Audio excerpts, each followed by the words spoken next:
Chapter 1 note की बाज। राजस्थान का बिजनेस एंड मैनेजमेंट यूनिवर्सिटी। ठंडी की रात यूनिवर्सिटी के अंदर जितने बच्चे हॉस्टल में रहते थे वो ग्राउंड में बॉनफेयर के आसपास घेरे बना के बैठे थे। कपल एक दूसरे का हाथ थामे बैठे थे। इस प्यारे से माहौल में रोमांटिक हिंदी गाने चार चांद लगा रहे थे। स्नेहल एक 21 साल की लड़की, गेहुआ रंग, कंधे से नीचे आते बरगंडी रंग के बाल, बॉनफेयर मोटे से स्वेटर और बनी वाले कैप पहने थी। राजीव और प्रेयसी की बड़ी बेटी, जो अपने माँ पापा से दूर राजस्थान पढ़ने आई थी। बॉनफेयर की रोशनी में स्नेहल का चेहरा चमक रहा था। वो अपने बगल में बैठे लड़के सिद्धार्थ के हाथों को पकड़े उसके कंधे पर सर रखकर बैठी हुई थी। उसके चेहरे की खुशी बता रही थी कि वो कितनी खुश थी। स्नेहल गाना गुनगुना रही थी। स्नेहल सिद्धार्थ की तरफ देखकर बोली, सीध तुम भी गुनगुनाओ ना मेरे साथ। सिद्धार्थ मुस्कुराकर बोला, मुझे तो तुम्हें देखकर सिर्फ तुम्हारे आंखों में डूबने का मन करता है। स्नेहल खिलखिला के हंसी और उसके हाथों पर मरते हुए बोली, सीड आर यू मेड, कुछ भी कहीं भी बोलते हो, कहीं इसी चक्कर में तुम मुझसे पीट मत जाना। सिद्धार्थ चिढ़कर अपना हाथ छुड़ाकर बोला, तुम मेरी गर्लफ्रेंड हो, तुम्हारा मन नहीं करता तुम कभी रोमांटिक हो जाऊं? हमेशा लेक्चर देते रहती हो, हर चीज में तुम्हारे पास बहाने होते हैं। स्नेहल हाथ पकड़कर प्यार से बोली, सीध तुम ऐसे क्यों बोल रहे हो? सिद्धार्थ अपना हाथ झटक कर खड़े होते हुए बोला, आई एम योर बॉयफ्रेंड ना फ्रेंड। सिद्धार्थ जाने लगा था, उसे जाता देख स्नेहल खड़ी उसके पीछे जाने लगी। वो उसके सामने जाकर उसे रोकते हुए बोला, सीध मैं तुमसे बहुत प्यार करती हूँ। प्यार दिल किया जाता है, शरीर से नहीं। सिद्धार्थ चिढ़कर बोला, अरे तुम हर बार एक ही चीज क्यों बोलती हो? स्नेहल घूरते हुए बोली, सेक्स यही चाहिए ना तुम्हें? सिद्धार्थ स्नेहल को साइड करते हुए बोला, जाओ यहाँ से, अकेले छोड़ दो मुझे। सिद्धार्थ स्नेहल को वहीं छोड़कर वहां से चला गया था। स्नेहल डबडबाए आंखों से सिद्धार्थ को देखने लगी थी। पीछे से एक लड़की की आवाज आई, हम सब कहते हैं वो तेरे लिए ठीक नहीं है, फिर भी तू मानती नहीं है। स्नेहल अपने आंसू पोंछकर मुस्कुराते हुए बोली, कृषा तू जो सोचे रही है ऐसा कुछ नहीं है। कृषा उसके पास जाकर हाथ पकड़कर बोली, हाँ मुझे पता है, पहले कभी मानी है जो अब मानेगी। मैं तो ये सोच रही हूँ उस गधे ने तुझे किस तरीके से फंसाया है।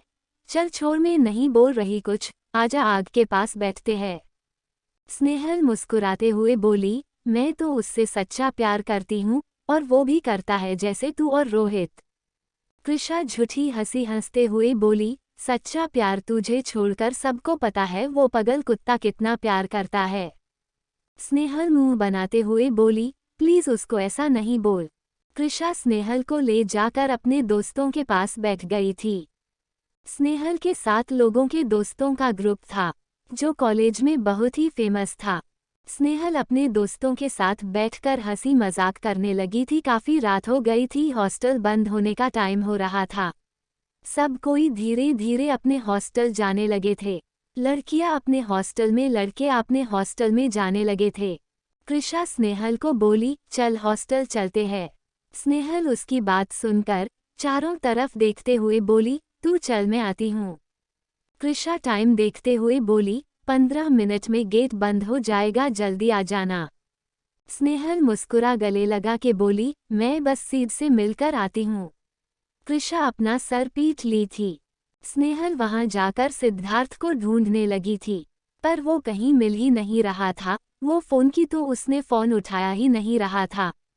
पाखी सीड के रूम से फोन करके पूछी रूम में है कि नहीं, उसे पता चला वो रूम में भी नहीं था।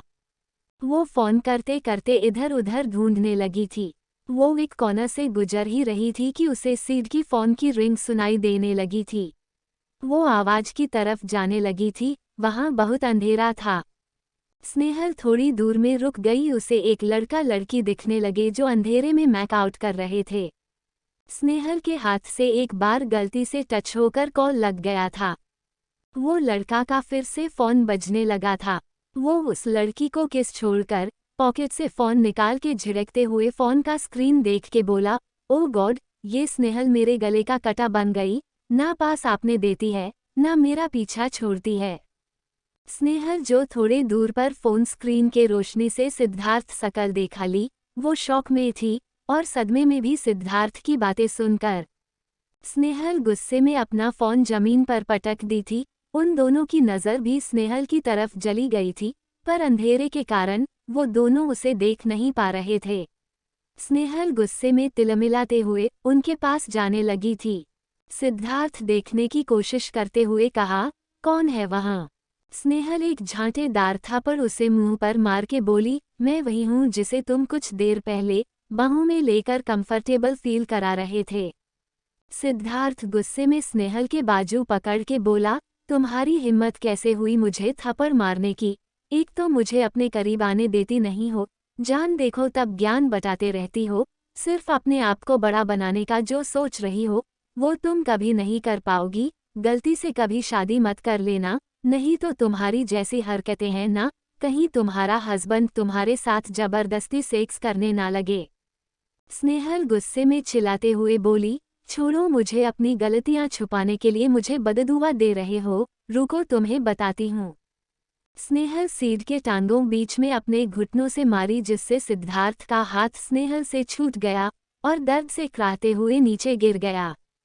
स्नेहल वहीं नहीं रुकी, वो उसी जगह पर 2-3 बार और मारी और नीचे बैठ के थप्पड़ मारते हुए बोली, तेरे जैसा गिरगिट नहीं देखा जो कितना भयानक रंग बदलता रहता है, तू कुत्ता कमीना, दोगला, हरमी। ना जाने स्नेहल ने कितने गली और थप्पड़ मारे होंगे। स्नेहल का गुस्सा शांत नहीं हो रहा था, उसे रोना भी आ रहा था। वो उसे लड़की को देखी जो मुंह ढके डर से एक कोने में बैठी हुई थी। स्नेहल खड़े होकर उसके पास जाकर बोली, गलती तो तुम्हारी भी है, मन तो मार रहा है तुम्हें भी इसके तरह धो दूं, अगर तुम दोनों में से दिखा ना तो वहीं पर मरना शुरू कर दूंगी। स्नेहल अपना टूटा हुआ फोन उठाए और अपने आप को समेटे हुए रोते हुए अपने हॉस्टल चली गई थी। सीड की हालत ऐसी थी कि वो ठीक से खड़ा भी नहीं हो पा रहा था, तो चलने की तो बहुत दूर की बात थी। स्नेहल अपने रूम में जाकर कृषा को पकड़कर खूब रोने लगी थी, मरने से उसके हाथ लाल हो चुके थे। कृषा बार बार पूछी उसे हुआ क्या है, पर वो बताने को रेडी नहीं थी, बाद रोए जा रही थी। रोते रोते सुबह हो गई थी, फिर वो वैसे ही उसे गले लगाए सो गई थी। कृषा भी स्नेहल की हालत देखकर अपने क्लासेज के लिए नहीं गई थी। दोपहर होने पर स्नेहल उठी, कृषा उसके बगल में ही बैठी हुई थी। वो उठकर जाने लगी थी, तो कृषा हाथ पकड़कर बोली, तू ही तो कहती है बताने से दुख काम होता है। उद्धरण चिन्ह। स्नेहल अपनी नजरें चुराते हुए बोली, तुमने सही कहा था, सीड कुत्ता है।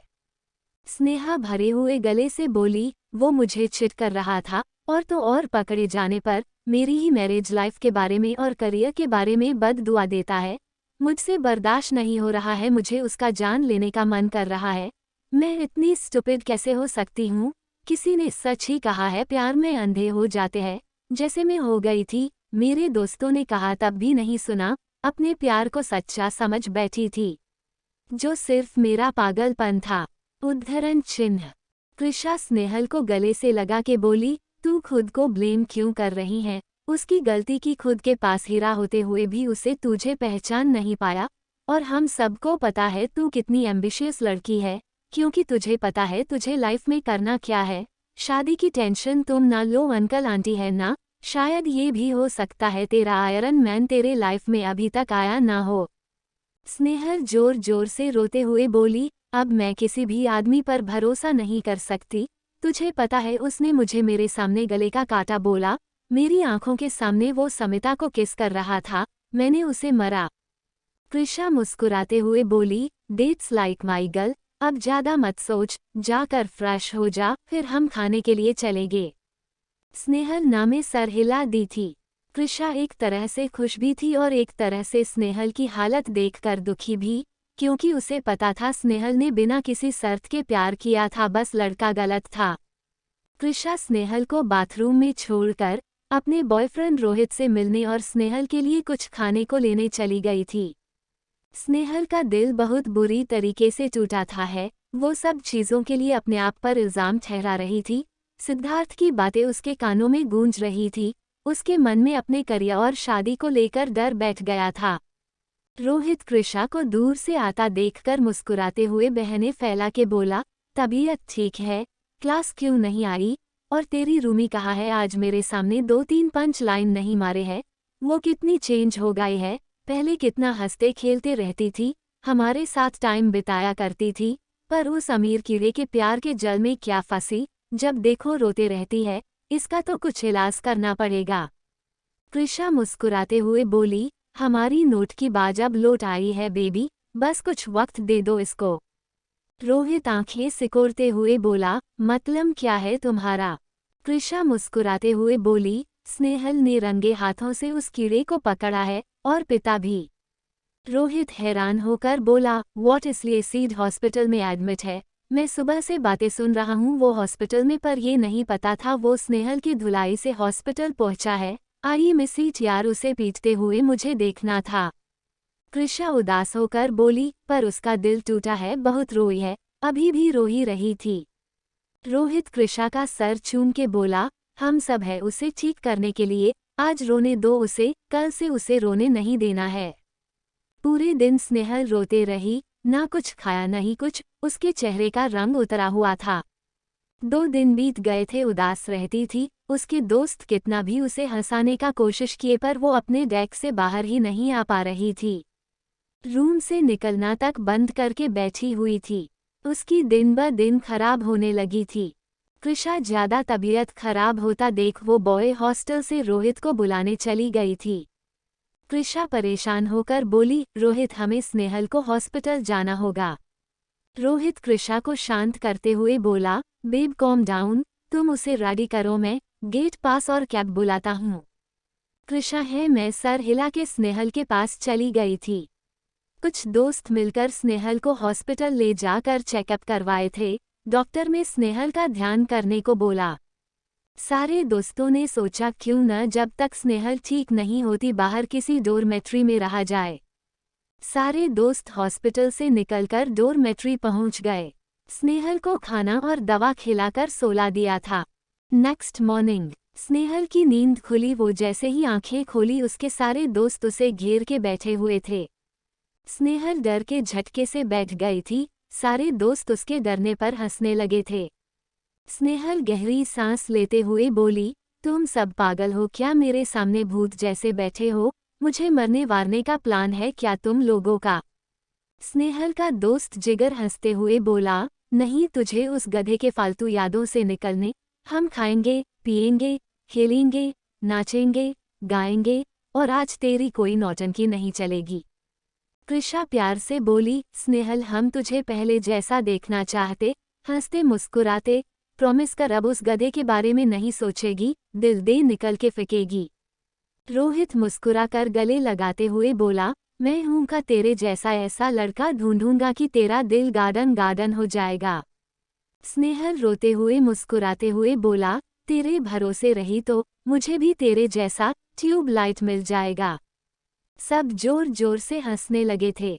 रात के 11 बजे सारे मिलकर मस्ती कर रहे थे। स्नेहल जोर से चिल्ला के बोली, अरे सब सुनो। सारे दोस्त अपने कान पे हाथ रख के स्नेहल की तरफ देखते हुए बोले, हाँ क्या है, चिल्ला क्यों रही है? स्नेहल बच्चों की तरह हंसते हुए बोली, चलो ट्रुथ एंड डेयर खेलते हैं जिसमें सिर्फ डेयर होगा, ट्रुथ में मजा नहीं आता है, और कोई भी इस होटल के अंदर डेयर नहीं देगा, सब बाहर चलेंगे डेयर पूरा करने। ओके। सुमन स्नेहल की दोस्त ने कहा, ओके हमें कोई प्रॉब्लम नहीं है, तू अपना सोच ले, क्योंकि हर बार इस गेम तू फंस जाती है। स्नेहल मुस्कुराते हुए बोली, उसके बाद अपने दिमाग लगाकर निकल भी तो जाती हूँ, तुम लोग अपनी टेंशन लो, चिल हूँ। पांचों दोस्त घेरे बनाकर बैठ गए। स्नेहल ने एक कांच की बोतल बीच में खुशी से घुमा दिया था, पर तुरंत ही उसका मुंह लटक गया था, क्योंकि वो कांच की बोतल का मुंह स्नेहल की तरफ आया था। वो मुंह लटका के बोली, ये गलत है, सबसे पहले मेरा ही क्यों आना था? पहले इन सब को फंसा लेती तो मेरा नंबर आना था, पहले क्यों आ गया? सब कोई ठहाका मार के हंसने लगे थे। कृषा हंसते हुए बोली, तो चले होटल के बाहर कुछ तूफानी करने, तूफान मेल। उद्धरण चिन्ह। स्नेहल मुंह लटका के बोली, हाँ मैंने बोला है तो मैं तो करूंगी ही। स्नेहल उठ के अपना मोटा स्वेटर और एक टोपी पहनकर मुंह फूला के बाहर जाने लगी थी। उसके पीछे सारे दोस्त जाते हुए हंसने लगे थे। नीचे जाकर सब कोई इधर उधर देखकर सोचने लगे कि क्या दिया जाए डेयर में। रोहित मुस्कुराकर चुटकी बजाते हुए बोला, हाँ तो मैं दूंगा तुझे डेयर। स्नेहल मुंह ऐंठ के बोली, हाँ जल्दी बाक। रोहित मुस्कुराते हुए बोला, हाँ तो यहाँ से चलने पर कुछ कदम पर यहाँ की सबसे बड़ी हवेली है, वहाँ जाकर तू हमारे साथ वीडियो कॉल पर स्ट्रिंग ऑपरेशन करेगी। सब कोई शौक होकर साथ में बोले, क्या क्या क्या क्या। तारांकन तारांकन चटू शातिर मुस्कान। 2 रोहित मुस्कुराते हुए बोला, हाँ तो यहाँ से चलने पर कुछ कदम पर यहाँ की सबसे बड़ी हवेली है, वहाँ जाकर तू हमारे साथ वीडियो कॉल पर स्ट्रिंग ऑपरेशन करेगी। सब कोई शौक होकर साथ में बोले, क्या क्या क्या क्या। स्नेहल चीखते हुए बोली, what the fuck Rohit. Krisha हैरान होकर बोली, तुम पागल हो, तुम राजा जी का महल है वो। रोहित हंसते हुए कहा, अरे डरो नहीं, मैंने सारी चीजें पता की है और मैं पर्सनली जनता भी हूँ क्योंकि मेरे जीजू वहाँ के वर्करों के मैनेजर है। राजा सा और उनका परिवार यहाँ तो रहते ही नहीं है, वो तो लंदन में रहते हैं, हमेशा त्योहारों में आया करते हैं। हाँ वर्कर्स वहाँ हमेशा साफ सफाई के लिए रहते हैं पर रात में हवेली के पीछे बने घरों में रहते हैं। स्नेहल कमर पर हाथ रखते हुए बोली, ओए राजा जी के बच्चे, तुम लोगों को पता है ना मैं दूसरे शहर से यहाँ पढ़ने आई हूँ, कहीं तुम लोग के चक्कर में बिजनेस वुमेन की जगह जेल की वुमेन बन के न रह जाऊं। स्नेहल हाथ जोड़ के ऊपर देखते हुए बोली, भगवान मेरे जेल जाने के बाद मम्मी पापा और भाई का ख्याल रखना, कहीं मैं मर वर गई तो। सुमन सर पर मरते हुए बोली, चुप, कुछ भी बोलती रहती है। रोहित शातिर मुस्कान लिए हुए बोला, तो जानेमन डेयर पूरा करे।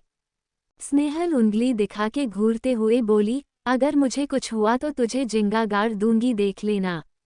रोहित कंधे पकड़ते हुए बोला, यार ऐसे धमका के डराया मत कर, हमें पता तू क्या हाल करेगी। स्नेहल मुंह बना के कंधे से हाथ हटाकर हवेली वाले रास्ते पर जाने लगी थी। फिर मुड़कर पूछी, अरे वो लोल, वहाँ कोई भूत वूत तो नहीं है ना? तुझे पता है ना मैं वो सब से बहुत डरती हूँ। सब कोई ठहाके मार के हंसने लगे थे। स्नेहल गुस्से में मुंह बनाकर पैर पटकते हुए आगे बढ़ गई थी। रोहित सबको देखते हुए बोला, चलो हम सब रूम में बैठ के लाइव स्ट्रीमिंग का वेट करते हैं। कृषा रोहित का हाथ पकड़ के बोली, रोहू उसे कुछ होगा नहीं ना? रोहित प्यार से गाल छू के बोला, बेबी पता है न तुम किसके बारे में बात कर रही हो, जो आधी रात को बॉय हॉस्टल में घुस गई थी, साथ में तुम लोगों को भी लाई थी मेरा जन्मदिन मनाने, और दोनों वार्डन को कानों कान खबर नहीं हुआ था। देखना आज भी आसानी से अंडा घुस के प्यारी प्यारी हरकतें और गली देकर हम दिखाएगी। सब कोई होटल में फिर से चले गए थे और स्नेहल के कॉल करने का वेट करने लगे थे। स्नेहल रोड पर चलते हुए अपने दोस्तों को कोस रही थी।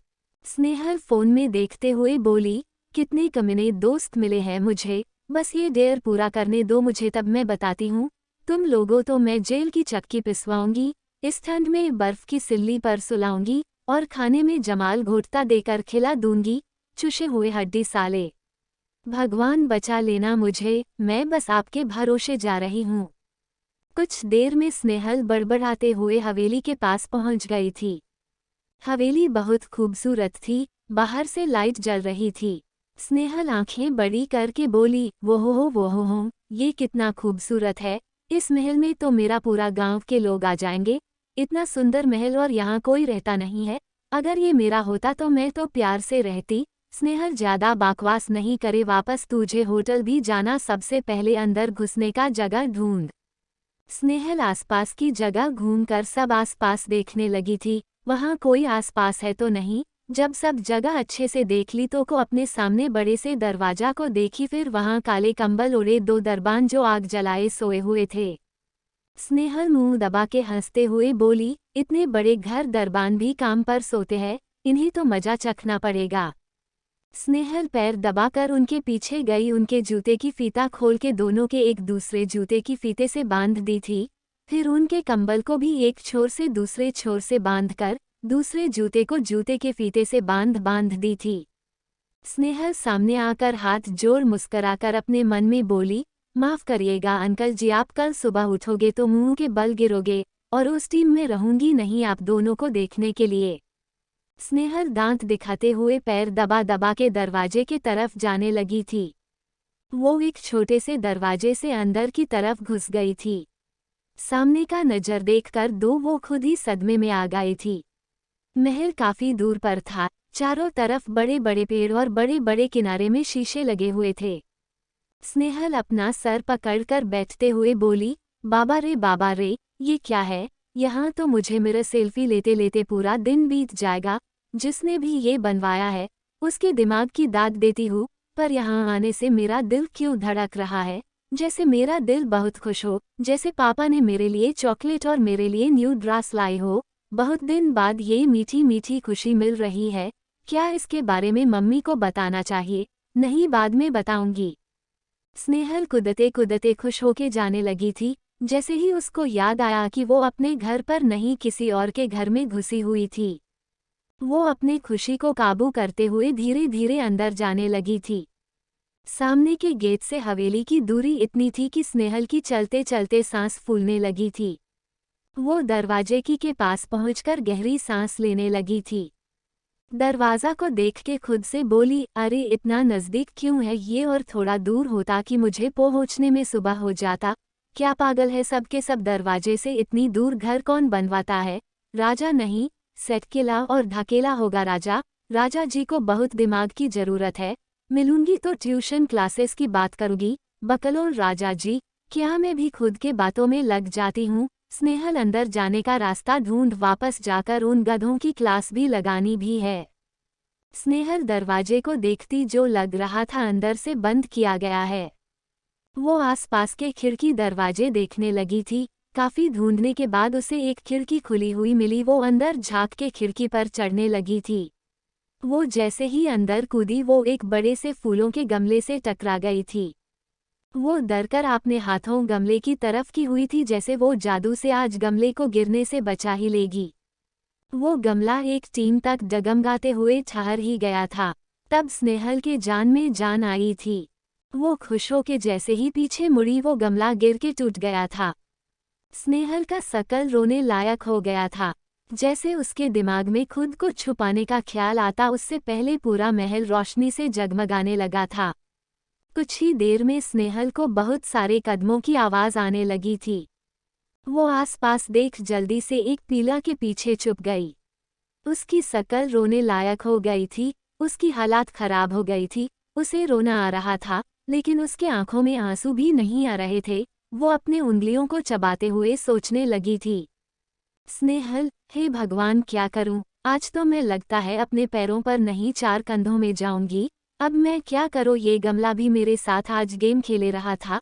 रोहित के चक्कर में मैं फंस गई। उस रामी ने कहा इस महल में कोई नहीं रहता, तो इतने सारे लोग कहाँ से आ गए? किस जमाने का बदला ले रहा? उसकी गर्लफ्रेंड को भी मैं बहन मामा, क्या करूं? हाँ, फोन करके हेल्प करने के लिए दोस्तों को बुलाती हूँ।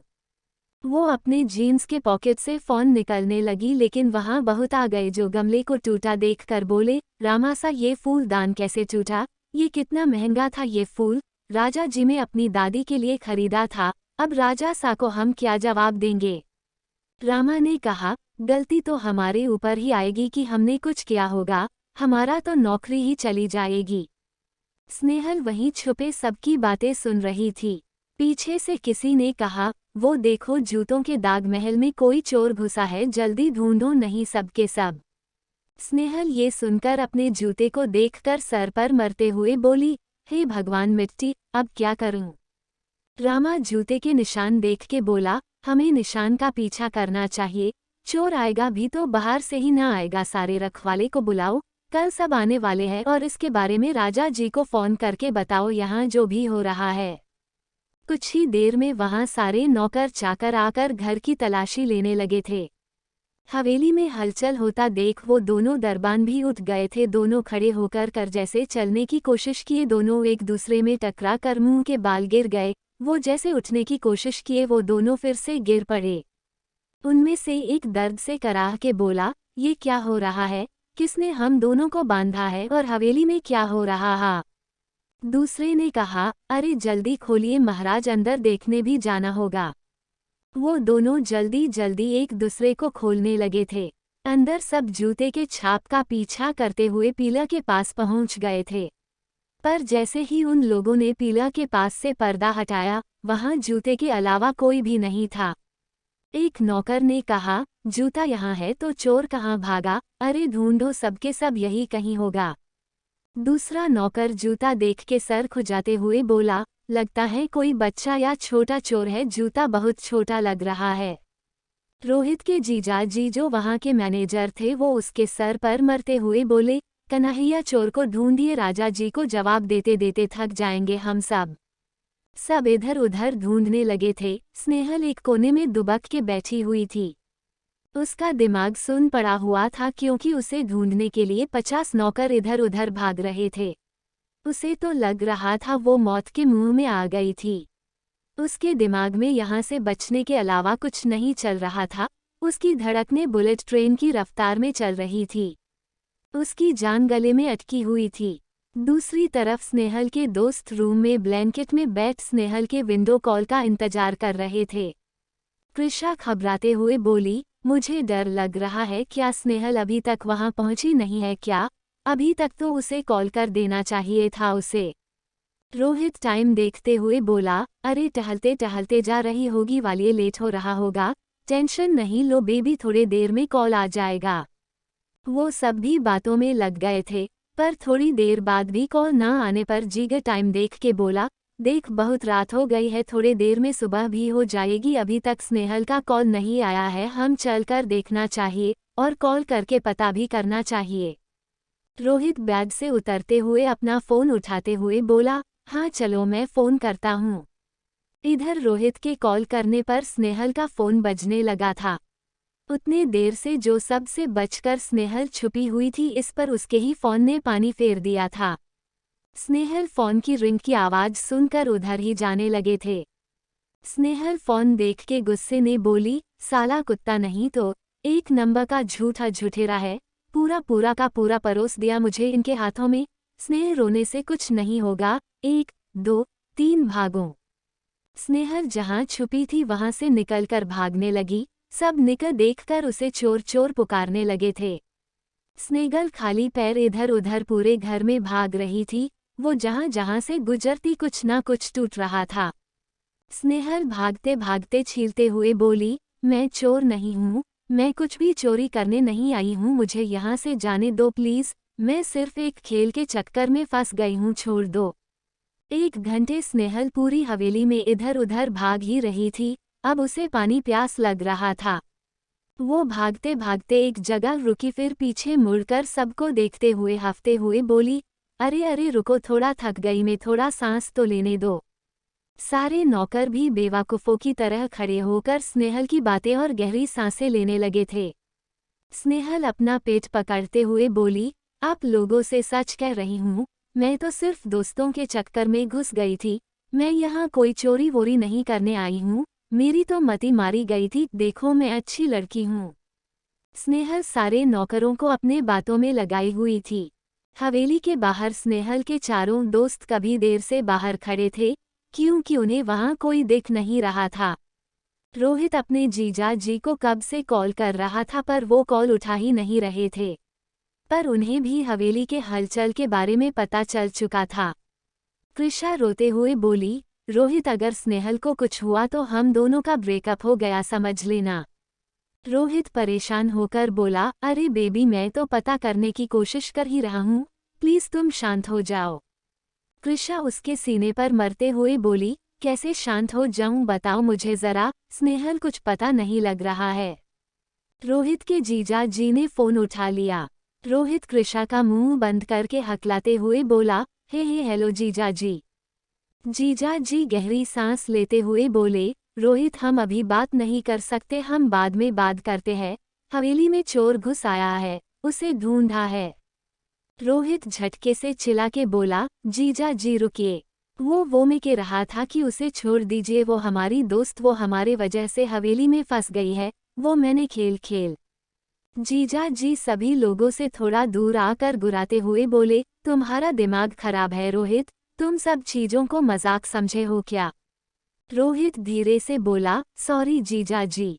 जीजा जी गुस्से में बोले, अगर वो लड़की फंस गई तो तुम जानते भी हो उसके साथ क्या होगा, रखो फोन में कुछ करता हूँ। रोहित मुंह लटका के फोन रख दिया था।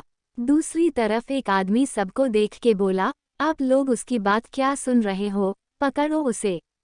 स्नेहल उस आदमी की बात सुनकर उन सब के पीछे देखकर हाथों से इशारा करते हुए चिल्लाई, राजा जी आप।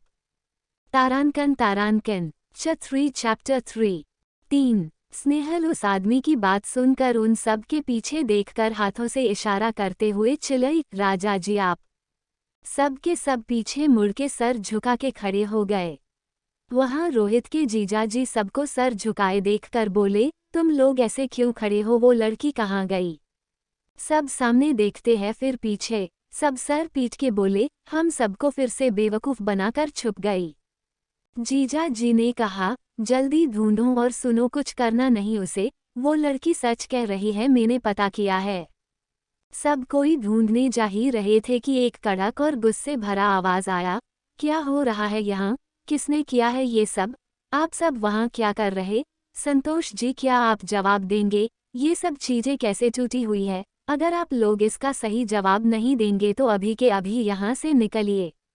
सब कोई नीचे की ओर देखने लगे थे। सबके कानों के बगल से एक सनसनी की हवा गुजर गई थी, जो डर से कांपने के लिए काफी था। सबको ठंड में भी पसीने आने लगे थे। सबके कांपते हुए होठों से एक ही शब्द निकला, राजासा। हाँ राजासा। राजा अर्धांश रघुवंशी, ऊंचा कद, हठी कठी बॉडी, आंखें चांसमे के पीछे काली आंखें, बड़ी बड़ी पलकें जो आंखों में देखने पर कोई भी को जाए, बहुत अच्छे सेट किया हुआ बाल और कुछ बाल उसके आंखों पर गिर हुए थे। गुलाबी होंठ जो लड़कियां भी देखकर शर्मा जाए, कोई भी उसे देखे तो दोबारा पीछे मुड़कर जरूर देखना चाहेगा। गुस्से में तेज, घर का समझदार और सुलझा हुआ बड़ा बेटा, अपने प्यारों के प्यारा, अपने दुश्मनों के लिए बड़ा दुश्मन, परिवार का रखवाला, दादी का लाडला, मां का अभिमान था अर्धांश रघुवंशी। अर्धांश दरवाजे पर ओवरकोट दोनों हाथों को कोट में डाले हुए घर के सभी नौकरों को जलती आंखों से घूर रहा था। वो गुस्से में चिल्ला के बोला, आप सब वहाँ क्या कर रहे हैं? आप सब जवाब देने आएंगे या मैं आप लोगों के पास आऊं? सब धड़ धड़ाते हुए सीढ़ियों से नीचे उतरकर अर्धांश के सामने आकर सर झुकाकर खड़े हो गए। संतोष जी रोहित के जीजा जी का नाम था। जल्दी से चेयर लाकर अर्धांश के पीछे रख दिए थे। अर्धांश संतोष जी को घूरते हुए बोला, संतोष जी आप बताएंगे हमारे हवेली पर ना रहने पर क्या होता है? यहाँ क्या हुआ है? इतनी सारी चीजें कैसे टूटी हुई है? एक नौकर पीछे से बोला, राजा सा हवेली में। दरवाजे एक लड़का भागते भागते हुए अंदर आते हुए बोला, हे ब्रो आपने मुझे ठाया। वू व्हाट था इम्प्रीफेक्ट होम। आर्य रघुवंशी, अर्धांश का छोटा भाई, नटखट और चुलबुला घर का लाडला, अर्धांश का जान, जो बाप जैसा प्यार करता था। अर्धांश पीछे मुड़कर आर्य को घूरा। आर्य अर्धांश को देखकर मुस्की मारते हुए बोला, मेरा मतलब है भाई साहब। अर्धांश उस नौकर को देख के बोला, बोले क्या बोल रहे थे? वो नौकर अपनी बात पूरी करते हुए बोला, एक चोर हवेली में घुसी हुई है। आर्य उछलकर अर्धांश के गोद में चढ़ते हुए बोला, भाई साहब हमें चलना चाहिए, चोर के पास हथियार भी हो सकता है। वहां खड़े सब कोई को आर्य को अर्धांश के गोद में लटकते हुए देखकर हंसी आ रही थी, लेकिन सब मुंह दबाकर सर नीचे किए हुए थे। अर्धांश आर्य को घूरते हुए दांत पीसते हुए बोला, आयु शांत से खड़े हो जाए या आप अपने कमरे में जाकर सो जाए। आप फ्लाइट में अरे से सोए नहीं है, जाए सो जाए, हमें अपना काम करने दे आप। आर्य मुंह बना के अर्धांश के गोद से उतरकर अर्धांश के लिए लाए हुए कुर्सी पर बैठ जाता है। अर्धांश दांत पीसते हुए बोला, घुसी हुई का क्या मतलब है आपका? क्या कोई लड़की हवेली में घुसी हुई है? आर्य चाहते हुए बोला, क्या एक लड़की? क्या वो क्यूट है? अर्धांश घूरते हुए कहा, Arya shut your mouth. Arya phone निकल के बोला, ओके भाई सा। अर्धांश संतोष जी को बोला, संतोष जी हमें पूरी बात जाननी है अभी के अभी और सबको बोलिए उसे ढूंढने। अभी के अभी आउटहाउस और नौकर बुलाकर ये सब साफ कराए। सूरज के पहली किरण से पहले हम ये सब साफ चाहिए। दादी सा, माँ और अनाया के आने से पहले पहरेदार को बुलाए, हम उनसे बात करनी है। संतोष जी सबको आंखों से इशारा किए, सब तुरंत के तुरंत भागने लगे काम पर। संतोष जी सर झुकाए हुए कहें, राजा सा वो लड़की चोर नहीं है। अर्धांश अपने बड़े से सोफे जाकर बैठते हुए बोला, आपको कैसे पता है वो क्या है और क्या नहीं? संतोष जी पूरी की पूरी कहानी बता दिए थे। अर्धांश गहरी सांस लेते हुए बोला, हम आपके कारण सिर्फ पुलिस को नहीं बुला रहे हैं। नहीं, आप जानते हैं क्या हो सकता आपके साले और उनकी दोस्त के साथ। आप जल्दी ढूंढिए उन्हें और घर से भेजे दादी सा के आने से पहले, और इन्हें समझाए ये सब करना कोई खेल नहीं है।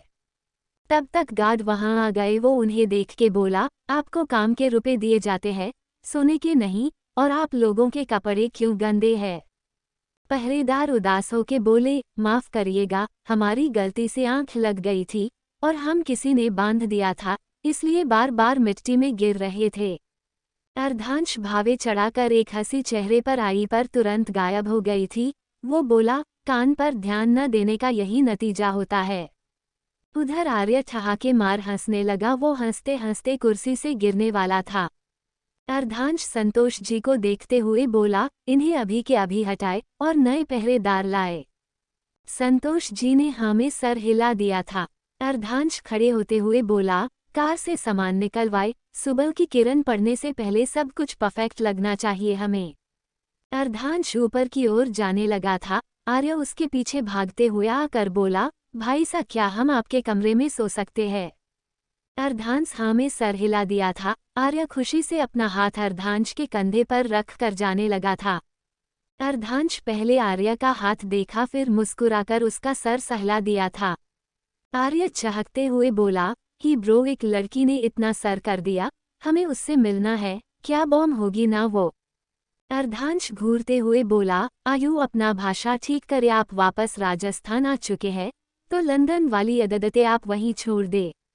आर्य कान पकड़ते हुए बोल, ओके ब्रो, आप हमें एक बात बताए, आप वापस आते ही बिल्कुल बाबा सा जैसे क्यों बन जाते हैं?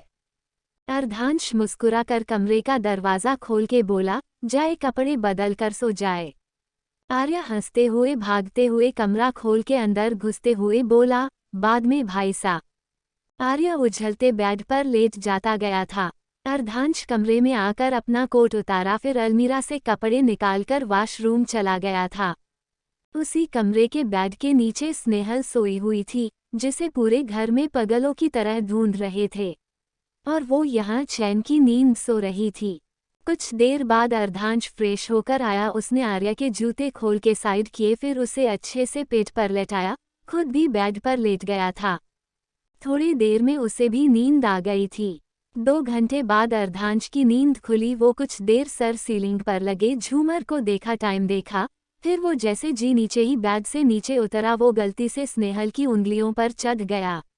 तुरंत ही जोर से चिल्लाने की आवाज आई, मम्मी बचाओ। आर्य चिल्लाने की आवाज सुनकर डर से उठकर बैठ गया। अर्धांश को झटका सा लगा। वो जल्दी से 2-4 कदम आगे बढ़कर बेड के नीचे की तरफ देखने लगा। स्नेहल नीचे से निकलकर अपने हाथों पर बच्चों की तरह कूदकर फूंक मारते हुए अर्धांश को देखकर घूरते हुए चिल्ला के बोली, लंबे हाथी नहीं तो मेरी नन्ही मुई हाथ पर तुम चढ़ गए, तुम्हें शर्म नहीं आती? तुमने तो आज मेरी जान ले ली थी। अगर मेरे हाथ को कुछ हो जाता तो मैं एग्जाम कैसे देती? और तुम हाथी कहीं के मेरे कमरे में क्या कर रहे हो? निकलो, नहीं तो बहुत पीटूंगी तुम्हें। अर्धांश हाथ बांध के घूरते हुए गुस्से में चिल्लाता कि आर्या बोला, हाय बॉम्ब, आखिर हमने तुमसे मिल ही लिया। स्नेहल झटके से पीछे मुड़कर आर्या को देखी। आर्या आंखें बड़ी करके हाथ हिला रहा था। स्नेहल भवे सिकोड़ते हुए बोली, तुम कौन हो? तुम दोनों मेरे कमरे में क्या कर रहे हो?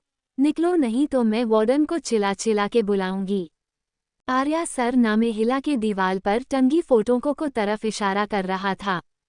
स्नेहल अर्धांश के पास जाकर धक्का देते हुए बोली, हाथी नहीं तो निकलो, तुम्हें मैं अलग से इनविटेशन दूं।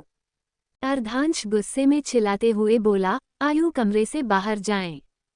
स्नेहल और आर्या दोनों आंखें और कान बंद कर लिए थे। आर्या आंखें बंद किए ही बुलेट ट्रेन की रफ्तार से कमरे से बाहर भागा। अर्धांश टेबल पर रखा हुआ पानी से भरा ग्लास स्नेहल के मुंह पर फेंका दिया था। स्नेहल ठंडे पानी का बोझार महसूस करके सिहर उठी। अर्धांश घूरते हुए बोला, आप बहुत जी बदतमीज हैं, और नींद खुल गई हो तो अच्छे से देखे आप कहाँ खड़ी है और किसके घर पर हैं। आपको मेरी गनीमत माननी पड़ेगी कि आपके इतना कुछ करने के बाद भी हमने पुलिस को नहीं बुलाया। स्नेहल का पूरा नींद खुल जाता है, उसे सब कुछ याद आ चुका था कि कुछ घंटे पहले क्या क्या हुआ था। फिर भी उसे ठंडे पानी के वजह से गुस्सा आ रहा था। वो चिल्ला के घूरते हुए बोली, तुम्हें मुझे बदतमीज कहा? मैं नहीं, तुम हो बदतमीज, पागल। भगवान तुम्हारे ऊपर बर्फ का बोझर करे, बर्फ की सिल्ली पर सो लाए, एक नंबर गढ़। स्नेहल आगे कुछ और गली देती कि झटके से दरवाजा खुला। कृषा जोर से चिल्लाई, स्नेहल। स्नेहल पीछे मुड़कर कृषा को देखकर भाग गले लगा ली। रोहित स्नेहल का सर सहलाते हुए बोला, सॉरी तू।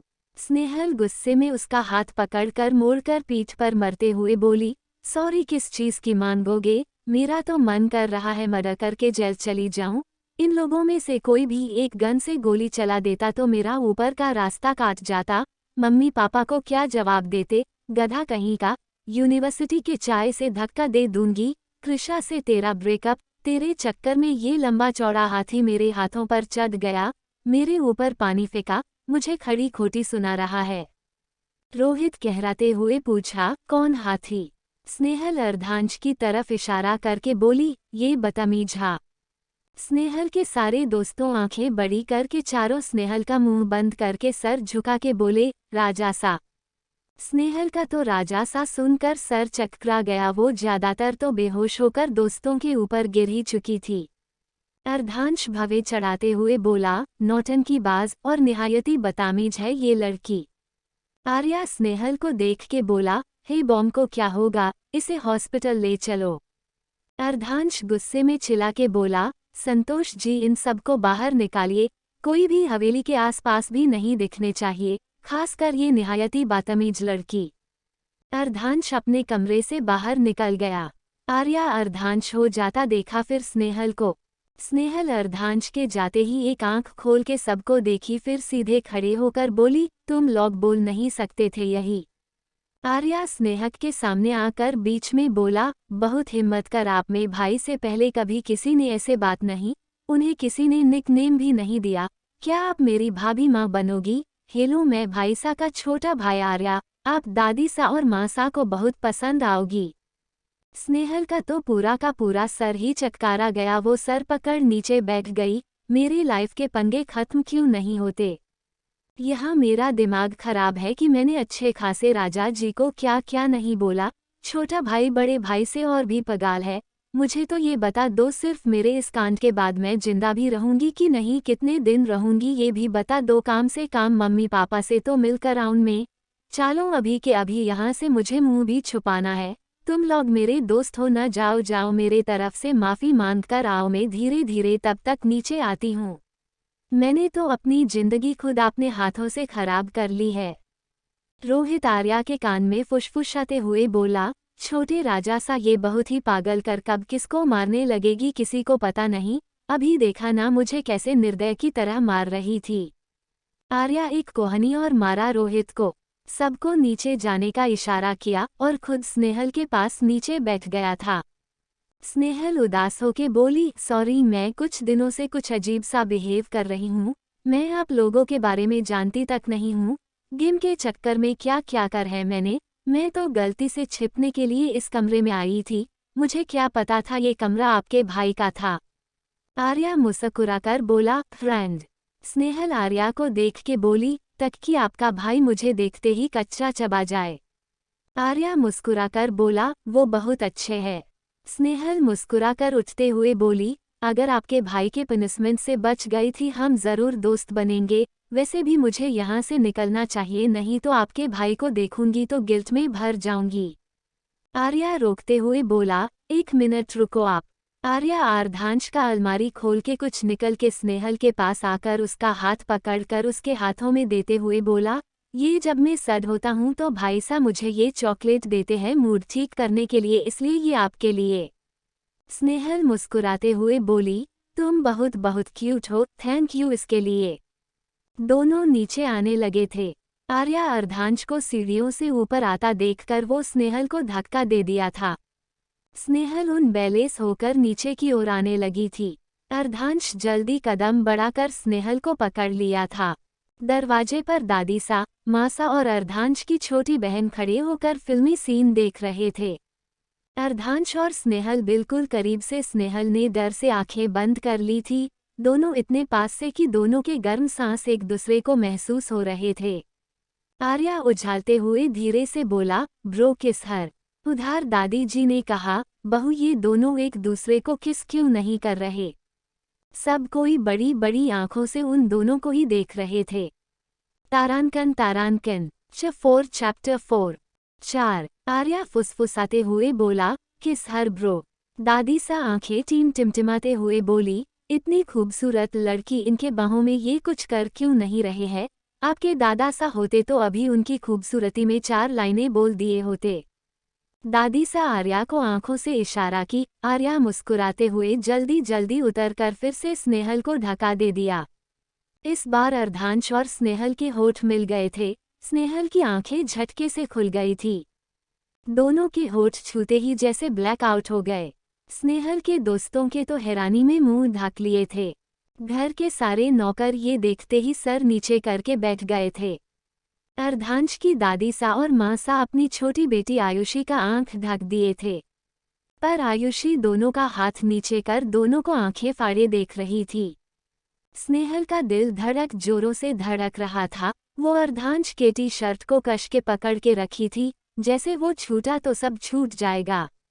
जैसे ही स्नेहल ने अपने पलके उसे कुछ दिन पहले खटी सिद्धार्थ वाली घटना आंखों के सामने आ जाओ पूरी ताकत बटोर के अर्धांश को धक्का मारा, उसके आंखों में आंसू आ गए थे। वो अपनी लाल आंखों से एक नज़र अर्धांश को देखी, फिर अपने आंसू पोंछते वो बाहर की ओर भाग गई। किसी को समझ ही नहीं आया कि हुए क्या। कृषा स्नेहल के पीछे भागते हुए बोली, स्नेहल रुक। सुमन भी उन दोनों के पीछे भागी। आर्या का शकल रोने लायक बन चुका था। उससे तो लग रहा था उसने कुछ गलती कर दी थी। अर्धांश कुछ मिनट के लिए फ्रीज हो गया था। जिगर रोहित तीनों को जाता देखते हाथ जोड़ के बोले, राजा सा हम सबको माफ करें, हम सब नादानी में ये सब कर गए। प्लस स्नेहल आपको जानती नहीं थी इसलिए वो सब बोल गई, उससे भी माफ कर दीजिएगा, हम चलते हैं। वो लोग माँ और दादी सा को प्रणाम करके बाहर चले गए। अर्धांश अपना फोन निकल के किसी को फोन करते हुए अपने कमरे में जाने लगा था। आर्या भागते हुए दादी के गले लग के बोला, दादी सा हमने कुछ गलत किया है क्या, बॉम्ब रोने क्यों लगी। आयुषी ने कहा, पर वो थी कौन, भाई सा ने नई गर्लफ्रेंड बना ली है क्या। माँ ने आयुषी के बाद पर हामी जताते हुए पूछा, हाँ हम भी जानना है। और ये हवेली में क्या कर रही थी, शकल सूरत से भी बहुत अच्छी थी। दादी सा ने कहा, बहू हम अंदर चले कि आप आज दरवाजे पर ही सारी बातें कर लेंगी आप। आर्या दोनों का हाथ पकड़ते हुए बोला, आप सब फ्रेश हो जाएं, नाश्ता करते हुए हम बातें करेंगे। दूसरी तरफ गेट के पास कृषा स्नेहल को रोकते हुए बोला, स्नेहल क्या हुआ, ऐसे क्यों आ गई, और राजा सा को ऐसे क्यों धक्का क्यों दिया है। वो जो भी हुआ गलती से हो गया था, और उसमें न तेरी गलती है न ही उनकी, बल्कि तुझे उनसे माफ़ी मांगने चाहिए जो तूने उन्हें क्या क्या बोल दिया है। स्नेहल रोते हुए बोली, प्लीज़ अभी अकेले छोड़ दे। कृषा गुस्सा में बोली, स्नेहल क्या हुआ है तुझे, अगर कुछ बोल देगी तो कुछ हो जाएगा। अकेले रहना है तो ठीक है, वहाँ जाकर अकेले बैठ जा और सोचते रह क्या क्या करना है तुझे, पागल लड़की। कृषा सबको लेकर स्नेहल को वहीं छोड़कर बाहर चली गई थी। स्नेहल और जोर जोर से वहीं खड़ी होकर रोने लगी थी। थोड़ी दूर पर खड़े होकर आर्या स्नेहल को देख रहा था। उसे बिल्कुल अच्छा नहीं लग रहा था। उसे उसके पास जाने का मन कर रहा था, लेकिन वो क्या जाकर बोलता उससे समझ ही नहीं आ रहा था। वो अंदर चला गया और वो सीधा अपने भाई के रूम में जाकर उसका हाथ पकड़कर बोला, ब्रो वो बहुत रो रही है, प्लीज़ उसे समझाओ ना, वो ना रोए, मुझे अच्छा नहीं लग रहा है। सॉरी ना, वो नीचे जो भी हुआ मेरी वजह से हुआ, उसने आपकी डर से मुझसे दोस्ती भी नहीं की, प्लीज भाई सा चुप कराने का आइडिया दो ना। अर्धांश हाथ झुरते हुए बोला, हमने आपसे ये उम्मीद नहीं की थी आयु, ये आप डिसाइड नहीं करेंगे कि हम कौन पसंद है और कौन नहीं, और आप बोल रहे हैं हम आइडिया दे उन्हें मनाने के लिए। हमने आज तक इतनी बदतमीज लड़की देखी नहीं है आज तक। अच्छे घर की लड़कियां ऐसे किसी के घर में आधी रात को नहीं घुसती है, इतनी बदतमीज की किसी को भी कुछ भी बोलती है और नौट की बाज है। और आप घबराएं नहीं, आपके पास दोस्ती करने का बहुत वक्त है, करते रहिए दोस्ती और आप हमारे मामले से दूर रहिएगा। आर्या आखिरी बात सुनकर पूरा कंफ्यूज हो गया था, वो सर खुजाते हुए कमरे से बाहर निकल गया।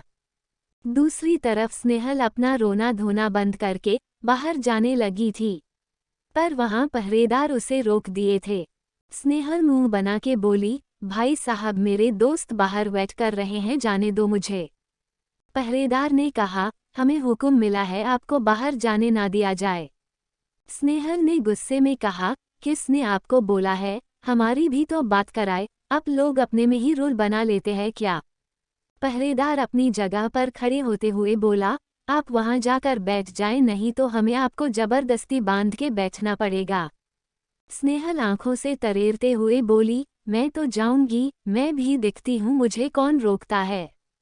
स्नेहल जबरदस्ती बाहर जाने की कोशिश करने लगी। पहरेदार ने जैसे ही आवाज दिया वहां 4-5 औरतें आकर स्नेहल को पकड़कर उसका हाथ पैर बांधकर उसे उठाकर उसे एक कमरे में ले जाकर बैठा दिया था। स्नेहल गुस्से में बोली, अरे आप लोग मुझे क्यों बांध करके रखे हो, देखो मेरे दोस्त कुछ देर में आकर मुझे यहाँ से छोड़ा कर ले जाएंगे। मेरी गलती तो बताओ, मैंने किया क्या है, यहाँ मुझे किडनैप क्यों किया गया है। एक औरत ने कहा, अंदर से जब तक कोई जवाब नहीं आता तब तक तुम यही रहोगी और चुप रहो, भागने की कोशिश भी मत करना। वो लोग उसे वहीं छोड़ के बाहर आ गए थे। स्नेहल बहुत कोशिश करती है अपने आप को खोलने का, पर वो खोल ही नहीं पाती है। कुछ देर बाद थक हार कर संत बैठ गई थी। कुछ देर बाद वो खुद में ही बोलने लगी, मम्मी और कृषा सही कहते हैं, मैं पागल हूँ, अपना लाइफ का खुद कबाड़ा करके रखा है हमने। प्यार किया तो धोखा मिला, उस कमीने के चक्कर में सब कोई धोखेबाज लगते हैं। अब क्या खाक प्यार होगा, जिसे सॉरी बोल के दिल का थोड़ा गिल्ट कम करना था, उसे गलती से किस करके आ रही हूँ। सिद्धार्थ का धोखेबाज वाला चेहरा दिखने पर लंबू हाथी के साथ गंदा बिहेव करके आ रही हूँ। क्यों मेरी लाइफ कुछ दिनों से पूरी की पूरी बैंड बजी हुई है।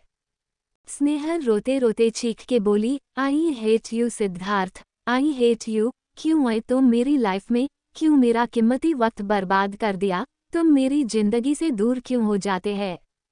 ये सारी बातें अर्धांश कैमरा स्पीकर पर देखकर सुन रहा था। आर्या आयुषी गेट के पास खड़े होकर। आयुषी धीरे से बोली, भाई प्लीज उसे चुप कराओ ना, उसका हार्ट ब्रेक हुआ है, ऊपर से ये भाई सा ने ये क्या बिल फोड़ा है। आर्या जल्दी से जाकर उसका हाथ पैर खोलते हैं। स्नेहल आंसू पोंछ के मुस्कुराते हुए बोली, क्या मैं हॉस्टल आ सकती हूँ और मुझे यहाँ क्यों रखा गया है। आर्या स्नेहल का चेहरा साफ करते हुए बोला, सॉरी पर भाईसा ने मना कर दिया है आपको यहाँ से जाने से। स्नेहल असमंजस में कहा, पर क्यों, मुझे यहाँ से जाना है, मैं आपके भाई से माफ़ी मांग लेती हूँ, प्लीज़ मुझे यहाँ से जाने दे। आयुषी पेपर आगे करते हुए बोली, वो भाई सा। स्नेहल पेपर देखते हुए बोले, ये क्या है। आयुषी हिचकिचाते हुए बोली, वो भाई ने आपको देने को कहा है। स्नेहल वो पेपर लेते हुए बोली, हाथी ने दिया है। आर्या उसके मुंह पर हाथ रखते हुए बोला, शी, यहाँ कैमरा और स्पीकर दोनों लगे हुए हैं। स्नेहल चारों तरफ देखने लगी थी, फिर आर्या का हाथ हटाकर पेपर पढ़ने लगी थी। उसे तो पेपर देख के चक्कर आने लगे थे। वो आर्या और आयुषी को देखते हुए बोली, थोड़ा पानी और जहर मिलेगा। आयुषी सर झुका के बोली, भाई सा अंदर बुला रहे हैं। स्नेहल चिड़चिड़ाते हुए बोली, क्यों अब कौन का बिल फोड़ना है, हाथी देवता को इतना बड़ा बिल दिया है, वो कम है क्या। पता था मेरी किस्मत खराब है, पर इतनी है ये नहीं पता है, क्या मैं अपनी लक्की चाम से बात के अंदर आऊं। आर्या हाँ में सर हिला के बोला, हाँ जरूर, पर प्लीज इस बार भागने की कोशिश मत करना। स्नेहल हंसते हुए बोली, आपके भाई हैं ना मुझ पर नज़र रखने के लिए, इसलिए तो अच्छी खांसी एंटियों को मेरे ऊपर नज़र रखने के लिए बोला है। आयुषी आर्या उस रूम से बाहर चले गए थे। स्नेहल अपना फ़ोन निकाल के अपनी मां प्रेयसी जी को कॉल की। कुछ टाइम में फ़ोन कॉल रिसीव कर लिया गया था। प्रेयसी जी टेंशन में बोली, स्नेह ये क्या बात हुई बेटा, कितने दिन हो गए हैं तुमसे बात किए हुए, तुम कॉल करती नहीं हो और हम करते हैं तो तुम्हारे दोस्त उठाकर कुछ ना कुछ बहाना बनाकर बोल देते हैं तुम यहाँ हो, तुम सो रही हो, बाथरूम गई तो, और नहीं तो क्या क्या, सब कुछ ठीक तो है ना बेटा।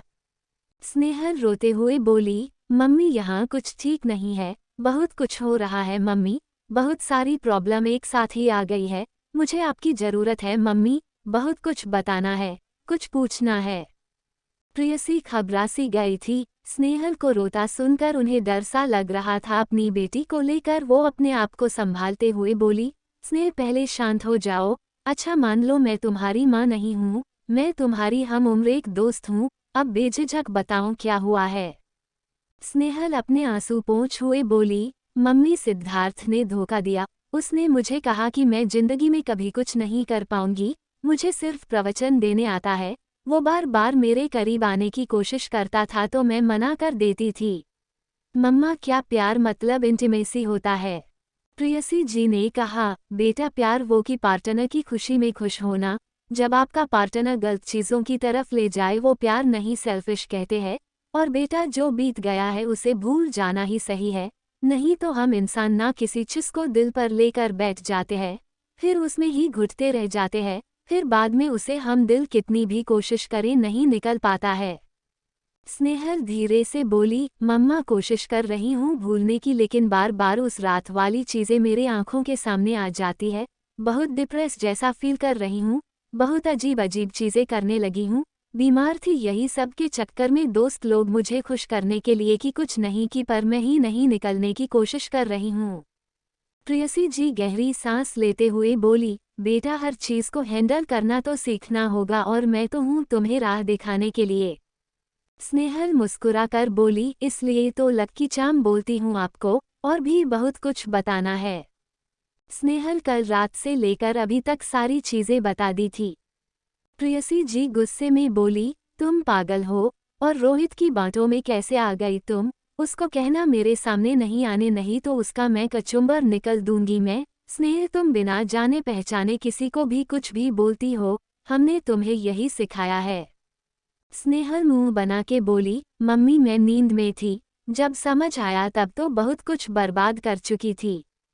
प्रेयसी जी ने डांटते हुए कहा, वाह बेटे तुम्हें जरा सा भी अंदाजा है तुम्हारे पापा को पता चलेगा तो क्या होगा, तुम्हारी पढ़ाई छोड़ा कर घर में बैठा देंगे, छूट दिया, एक मतलब ये नहीं कि कुछ भी करो तुम। स्नेहल उदास होके बोली, मम्मी प्लीज पापा को नहीं बताना। उद्धरण चिन्ह। प्रेयसी जी गुस्से में कहीं, मैं नहीं बता रही पर हम करेंगे क्या। स्नेहल काफी देर सोच के बोली, मम्मी इस बार छुट्टी में घर नहीं आ रही, मैं जॉब करके पैसों का इंतजाम करती हूँ और थोड़ा टाइम मांग लूंगी। प्रेयसी जी ने कहा, मैं भी तेरे पापा से कुछ बात करके पैसों की बात करती हूँ। स्नेहल धीरे से बोली, हम ठीक है मम्मी, मैं अंदर जा रही हूँ, वो हाथी मुझे बुला रहा है, बाय लव यू। प्रेयसी जी ने कहा, ख्याल रखना और फ़ोन करते रहना, और मैं थोड़ी देर में कॉल करती हूँ। स्नेहल फ़ोन रख कर के गहरी सांस लेकर अपना चेहरा साफ करके वहाँ रखा पानी पीकर बाहर निकल गई थी। स्नेहल हवेली की तरफ बढ़ गई थी। आर्या दादी सा और माँ को सारी चीज़ें बता चुका था, सब कोई डाइनिंग टेबल पर बैठे कर नाश्ता कर रहे थे। स्नेहल एक लड़की के साथ वहां आई थी। आर्या आयुषी खुश होकर हाथ हिला के हाई किए। दादी सा और माँ स्नेहल को देखकर मुस्कुरा दिए थे। स्नेहल दूर से ही मुस्कुराकर हाथ जोड़कर उन्हें नमस्ते किया। वो लड़की सर झुका के बोली, हुकुम सा वो मैडम आ गई है। अर्धांश खाते हुए बोला, उन्हें बोले वेट करने। स्नेहल घूर के देखने लगी थी। दादी सा मुस्कुरा के बोली, स्नेहल आओ बैठो हमारे साथ बैठ के नाश्ता करे। अर्धांश नजर उठा के दादी को घूरने लगा था। स्नेहल मुस्कुरा के बोली, नहीं आंटी मुझे भूख नहीं है, हमें हॉस्टल जाना है, हमारे एग्जाम हैं। मासा ने कहा, आप हमारे पास आकर बैठे और कुछ खाए, हमारे यहाँ से कोई भूखे पेट नहीं जाता है। स्नेहल नामे सर हिला के बोली, thank you so much aunty, पर मैंने अभी तक ब्रश तक नहीं किया है, आप सब खाए, मैं बाहर वेट करती हूँ। स्नेहल लिविंग रूम में जाकर वेट करने लगी थी। अर्धांश दोनों को घूरते हुए बोला, वो आप लोगों की सगी लगती है, इतना नुकसान किए है उस बदतमीज ने। दादी धीरे से बोली, नुकसान तो आपके होठों का भी हुआ है, जो किसी और से जो मिल चुका है। वहां बैठे सब कोई मुंह दबाकर हंसने लगे थे, अर्धांश को छोड़कर। अर्धांश वहां से उठकर लिविंग रूम में आकर सोफे पर बैठ गया था। स्नेहल उससे माफी मांगती कि अर्धांश ने बोला, तो क्या सोचा है मिस बदतमीज, हमारे नुकसान का बिल आज भर रही हैं। स्नेहल सदमे में आ गई थी। तारांकन चैप्टर 5 स्नेहल उससे माफी मांगती कि अर्धांश ने बोला, तो क्या सोचा है मिस बदतमीज, हमारे नुकसान का बिल आज भर रही हैं। स्नेहल सदमे में आ गई थी। वो हाथों में पकड़े बिल को देख के बड़बड़ते हुए खुद से बोली, क्या आज काम से काम इसके लिए 10-20 साल चाहिए। अभी भी मेरे प्लेसमेंट में टाइम है और ये हाथी मुझे बार बार बदतमीज क्यों कह रहा है, सर फोड़ दूंगी इसका एक बार और बदतमीज कहा तो। अर्धांश स्नेहल का चेहरा देखकर मुस्कुराते हुए बोला, हाँ तो आप ये नुकसान के पेमेंट कर दे अभी के अभी तो, और यहाँ से जाएं आराम से, आपको कोई नहीं रोकेगा, नहीं तो आप कहीं यहीं कैद ना हो जाए। स्नेहल आंखें बड़ी बड़ी करके बोली, क्या आपका दिमाग का ऊर्जा पुर्जा हिला गया है? ये तो सरासर किडनैपिंग हुआ। अरे ये बिल जो है मेरे 1 साल की यूनिवर्सिटी फ्रेश है, मैं नहीं दे सकती, इतने पैसे अभी के अभी नहीं दे सकती, मुझे टाइम चाहिए। अर्धांश खड़े होकर स्नेहल के चारों तरफ चलते हुए बोला, ठीक है आपको 2 दिन का टाइम देते हैं हम। स्नेहल अर्धांश हैरान होकर बोली, ऐसे कैसे 2 दिन का टाइम दे सकते हैं आप? अरे कम से कम 5-10 साल दीजिए।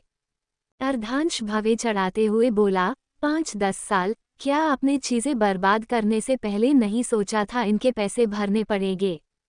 स्नेहल चिल्लाते हुए बोली, मैंने चीजों को बोला आप मेरे पास और मुझसे टकरा कर टूट जाओ, अजीब बात करते हो, और पहले तो एक जगह खड़ा होकर बात कर लो, मंडरा क्यों रहे हो? अर्धांश घूरते हुए बोला, आप मुझे ऑर्डर देंगी? अपनी एक अच्छी की तरह जवाब बंद कर दे, नहीं तो आपका पूरा पैसा अभी के अभी वसूल कर लिया जाएगा। स्नेहल चुपचाप मुंह टेढ़ा करके अर्धांश को देखकर धीरे से बोली, सॉरी। फिर थोड़ी देर बाद बोली, मैं जॉब कर सारे पैसे लौटा दूंगी जल्द से जल्द, और मैं प्रॉमिस करती हूँ बिना आपके पैसे पूरा दिए भागूंगी नहीं, ये चाहो तो लिखवा के ले लो। अर्धांश गहरी सांस लेते हुए बोला, अब हम आपको 2 ऑप्शन देते हैं, पहला कि आप 2 दिन में पूरे पैसे लौटाए या यहीं काम करके सारे पैसे लौटाए, आपके पास 2 मिनट है सोचने के लिए। स्नेहल हैरान होकर अर्धांश के नजदीक जाकर घूरते हुए बोली, अरे आप पागल हो क्या, यहाँ मेरा घर नहीं है कि फुदक के यूनिवर्सिटी जाऊं और फुदक के आपके पास काम करने आ जाऊं, हॉस्टल में रहती हूँ, वहाँ के भी रूल है रेगुलेशन है। अर्धांश गुस्से में घूरते हुए चिल्ला के बोला, जस्ट शट अप। आपके 2 मिनट खत्म हो चुके, अपना फैसला बताए नहीं तो पैसे दे और निकले यहाँ से। स्नेहल डर से 2 कदम पीछे चली गई, उसके आंखों में आंसू आ गए थे। आर्या स्नेहल के सामने आते हुए बोला, भाई साहब ये आप क्या कर रहे हैं, थोड़ा तो आपने गुस्से को काबू में रखे, स्नेहल जी डर रही हैं आपसे। अर्धांश घूरते हुए बोला, आयु हमने कहा है ना हमारे कामों में टांग ना अड़ाए। स्नेहल आर्या का हाथ पकड़ के शांत रहने का इशारा करते हुए बोली, मैं यहाँ काम करने के लिए तैयार हूँ, पर मैं पहले ही बता देती हूँ, मेरी क्लासेज और एग्जाम्स भी है, और वो मैं किसी भी कीमत पर नहीं छोड़ सकती हूँ। स्नेहल वहाँ से जाने लगी थी, पर पीछे से अर्धांश टोकते हुए बोला, कहाँ जा रही हैं आप? स्नेहल बिना पीछे मुड़े बोली, मुझे वापस हॉस्टल जाना, मुझे यहाँ काम करने की बात भी हॉस्टल में बताकर परमिशन लेनी होगी। और अर्धांश बीच में बोला, आप अपना काम आज से और अभी से ही करना शुरू कर, हम आपके यूनिवर्सिटी में बात कर लेंगे। स्नेहल पीछे मुड़ के बोली, ठीक है, बताइए मुझे क्या करना है। अर्धांश संतोष जी को आवाज देकर बुलाया। कुछ ही समय में संतोष जी वहां पहुंच गए थे। अर्धांश संतोष जी से कहा, संतोष जी आप मिस बदतमीज को उनका काम समझा दे और ये भी बता दे कि हमसे 4 गज दूरी बनाए रखे और आपकी छुट्टी है आज से।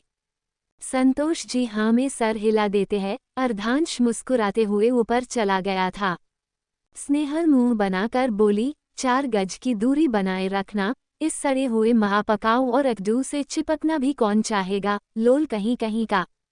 आर्या हैरान होकर बोला, संतोष अंकल क्या मैं सोच रहा हूँ वही काम के लिए तो स्नेहल को नहीं रखा गया है ना। संतोष जी हाँ में सर हिला के बोले, उससे भी ज्यादा हुक्म सा। मेरा सारा काम तो दिखेंगी ही, ऊपर से आप लोगों का भी ख्याल रखेंगी। स्नेहल गहरी सांस लेके बोली, अंकल अब हाँ कह दिया है तो करेंगे ही, आखिर गलती भी तो मैंने ही की है। मैंने एक सबक सीखा है, अब तो मैं अपने घर में भी कभी नहीं छुपाने वाली हूँ। पता नहीं कब किसकी कीमत चुकानी पड़ जाए। अंकल जी बता दो क्या काम करना है। संतोष जी सब कुछ बताने लगे। उन्हें आधे घंटे लगे सब कुछ बताने और समझने में। फिर वो वहां से चले गए थे। स्नेहल जाने लगी तो आर्या ने कहा, हे सॉरी भाई की तरफ से। स्नेहल मुस्कुराते हुए पीछे मुड़कर अपना हाथ बढ़ा के बोली, फ्रेंड्स। आर्या हैरान होकर बोला, wow are you serious really. Snehal मुस्कुराकर हाँ में सर हिला दी थी। आर्या खुशी से स्नेहल को गले लगा लिया था। आर्या खुशी से बोला, ओ माय गॉड आप हमारी फ्रेंड बन गई, हम बहुत खुश हैं। स्नेहल मुस्कुराकर पीठ थपथपाते हुए बोली, आप तो ऐसे खुश हो रहे हैं जैसे कोई सेलिब्रिटी आपका दोस्त बन गया हो। हम भी आपके जैसा पाकर खुश हैं। अब हम अपना काम करें, हम वापस भी जाना है, नहीं तो अब आपके भाई सा मुझे खा ही जाएंगे। आर्या पेट पकड़कर हंसने लगा था। स्नेहल मुस्कुराकर बोली, क्या आप मुझे दादी सा का कमरा बताएंगे, मुझे दवा भी देना है। आर्या हाथ पकड़ के बोला, आप हमारे साथ चले, हम आपको सबसे मिलवाते हैं और सबका कमरा भी दिखाते हैं और आपको कुछ भी करने की जरूरत नहीं है, आप ऑर्डर दीजिए बस। स्नेहल मुंह बना के बोली, इतनी अच्छी मेरी किस्मत नहीं है। आर्या सबसे पहले दादी के कमरे में ले गया था। दादी सा स्नेहल को देख के बोली, हमें माफ करिए, हमारा पोता थोड़ा गुस्से वाला है, हम उनसे बात करेंगे कि आपको कोई काम ना करना पड़े। स्नेहल ना सर में हिलाकर बोली, नहीं आंटी हमने प्रॉमिस किया है कि हम अपना सारा नुकसान चुका के ही जाऊंगी। दादी ने कहा, पर बेटा। स्नेहल बीच में बोली, अब पर वर कुछ नहीं, बस आप बता दे आपकी दवाइयाँ कहाँ हैं, हम आपको दे देंगे। ऐसे ही आर्या सबसे मिलवाता है, स्नेहल सबसे मिलकर अच्छा लगता है। कुछ देर बाद अर्धांश अपने कमरे से निकलकर नीचे की ओर जा रहा था। वो किसी फाइल को देखते हुए जा रहा था। सामने से स्नेहल कुछ पेपर्स लेकर हड़बड़ी में जा रही थी पर और सामने से आ रहे अर्धांश से टकरा गई। वो 4-5 कदम पीछे चली गई थी और अर्धांश वही का वहीं खड़ा होकर घूरने लगा था। स्नेहल एक नज़र देखकर मुंह बनाकर बगल से जाने लगी थी। अर्धांश तिरछी नज़र से देखते हुए खुद से बोला, ये बड़बोली कुछ बोली कैसे नहीं तो अभी तक क्या अनब सानब बोल दिया होता मुझे, पर नहीं ले बदतमीज ज़रूर मुझे मन में कुछ न कुछ बोल ही रही होगी। स्नेहल गुस्से में खुद से बोली, पता नहीं क्यों बार बार हाथी वाला पहाड़ कहाँ से आ जाता है, कहीं इस पहाड़ के नीचे दब के मार ना जाऊं, इससे टकराती हूं तो बाउंस होकर पीछे चली जाती हूं, इतनी गंदी गंदी गली देने का मन कर रहा है, पर क्या करूं, मम्मी की डांट सुनकर कंट्रोल करने की कोशिश कर रही हूं। अर्धांश टोकते हुए बोला, मिस बदतमीज, मेरे लिए ब्लैक कॉफ़ी स्टडी रूम ले लेते आए। स्नेहल घूरते हुए बोली, मेरा नाम है स्नेहल, अगर नाम से बोलेंगे तो ज़्यादा बेहतर होगा, नहीं तो खुद के लिए भी मेरे मुंह से बुरा सुनने की आदत डाल लीजिए। और कौन सी बदतमीजी मैंने कर ली है आपके साथ? अर्धांश मुस्कुराते हुए बोला, आप बोल के दिखाए, तब हम बताएंगे आपके साथ क्या कर सकते हैं, कहीं आपका यूनिवर्सिटी जाना भी बंद न हो जाए और जो अपने पापा से ये सब खबरें छुपाई है वो उनके कानों तक न पहुंच जाए। स्नेहल की आंखें बड़ी हो गई थी, उसे तो झटका लगा हुआ था, अर्धांश को पता कैसे है। स्नेहल मुस्कुरा के बोली, अरे सर आप तो बुरा मान गए, आप स्टडी रूम में जाएं, मैं आपने लिए मेरी स्पेशल कॉफ़ी बनाकर लाती हूँ। स्नेहल वहां से तेजी से भागते हुए नीचे की ओर चली गई थी। अर्धांश स्नेहल को देखकर हंसने लगा था। वो वहां से स्टडी रूम में चला गया था। स्नेहल कुछ देर बाद एक बड़े से कप में ब्लैक कॉफी के बदले कैपुचिनो बना के लाई थी।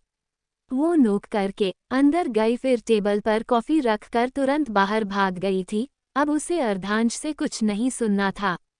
अर्धांश स्नेहल के जाने के बाद कॉफी पीने के लिए उठाया, एक शिप लेकर आंखें बंद